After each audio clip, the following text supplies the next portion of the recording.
Ever since Man of Steel in 2013, Warner Bros. DC Extended Universe, constructed under the watchful eye of Zack Snyder, has been building towards the Justice League, attempting to propel the stagnating franchise forward despite taking a beating from the critics. The sequel has succeeded in ushering in an entirely new chapter in the lives of Batman, Superman, Wonder Woman, and the new additions to DC's superhero roster. The DCEU still has some fight left in it, and it's only fair to dig into what Justice League's ending accomplished and what it means for the future of Warner Bros. Shared superhero universe. I'm Ben from Whatculture, and here's what the ending of Justice League really meant. Number 9. The ending. The ending of Justice League doesn't really try to reinvent the superhero wheel. In fact, it's a fairly standard affair. After Steppenwolf manages to merge all 3 of the mother boxes and kickstarts a world-ending event to slowly take over the Earth, the Justice League, eventually aided by the reanimated Superman, come together to stop him. After a few setbacks, eventually the heroes defeat Steppenwolf and neatly reverse the destructive power of the alien artifact before any serious damage is caused. After 4 movies,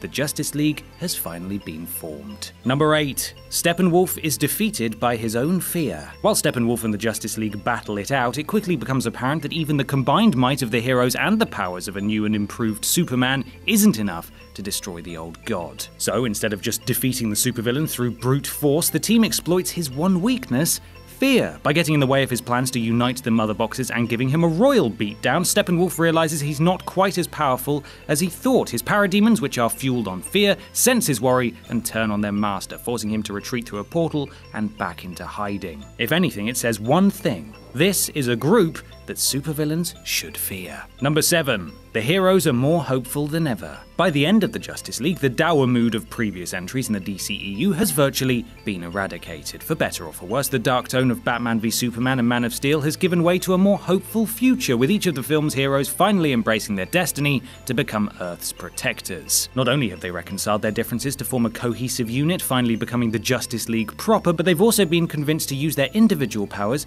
for good. The ending marks a huge shift for the DCEU going forward then. These heroes are closer to their iconic comic book counterparts than ever before, and are ready to try and make the world a better, more hopeful place, just in time for their upcoming individual spin-offs. Number 6. Bruce is establishing a Justice League headquarters. Reflective of his newfound hope, the end of Justice League sees Bruce return to the dilapidated Wayne Manor along with Diana, laying out plans to transform his long-deserted home into a permanent headquarters for the newly formed team of superheroes. Revealing his intentions of renovating the mansion, Bruce discusses ordering a central table for the group, explaining that he'll need 6 chairs and maybe more for future additions to the Justice League's roster. At the very least, it's a clear indication that, despite the struggles the DCEU has suffered through over the past few years, the Justice League are here to stay. Number 5. Cyborg has a new body. While Steppenwolf doesn't pose much of a threat in Justice League's final fight, he still manages to completely mess up Cyborg's day, tearing off his limbs and throwing him to the ground in a broken heap. In the epilogue, however, it's revealed that the hero, along with his father Silas Stone,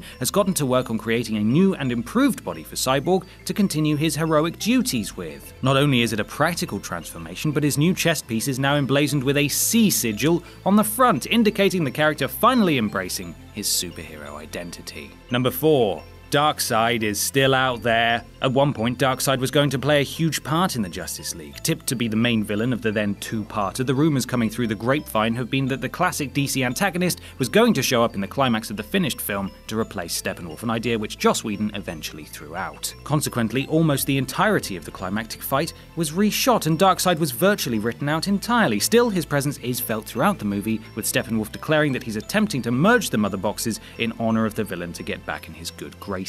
Number 3. Lex Luthor is free and forming the Injustice League. The second post-credit sequence of Justice League includes some huge revelations that will impact all DCEU movies going forward. Focusing on Lex Luthor's escape from prison, Superman's arch-enemy retreats to a getaway yacht where he's met by none other than Deathstroke. Acknowledging that Batman and Superman have teamed up to form the Justice League, Lex indicates that in response, he's going to use Deathstroke to put together his own team of supercriminals. With Lex and Deathstroke as the founding members, they'll no doubt be joined by Dwayne Johnson's Black Adam after he debuts in 2019's Shazam. Number 2. Deathstroke probably won't be in The Batman. Unfortunately, while Deathstroke showing up at the end of the Justice League proves that he hasn't been forgotten about in the constantly changing DCEU, it probably confirms rumours that he's being dropped as the main villain of the upcoming Batman movie. When Ben Affleck was poised to write and direct, Deathstroke was the antagonist they had in mind to go toe-to-toe against the Caped Crusader, a plan which has been up in the air since Matt Reeves took over the project. It's been rumoured that the new director not only wants a new villain to headline the blockbuster though,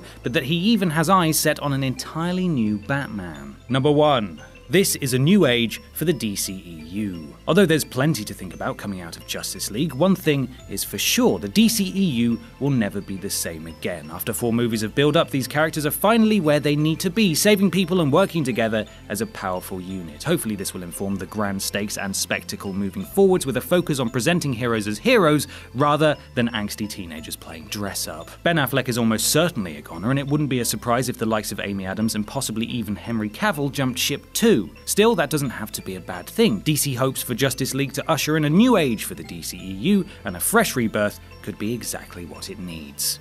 And that's our list. Make sure you subscribe to the Whatculture YouTube channel for more lists like this, and don't forget to visit whatculture.com for daily news and articles. I'm Ben from Whatculture, and thanks for watching. Most people click away now, but look at all this other entertainment here. Is it spherical? It's square. It's a square. Rectangular. Rectangular. Look at those right angles. Over here, circles? Yeah. Circles. Look at the circles. I don't think they're going to be where I'm putting my hands.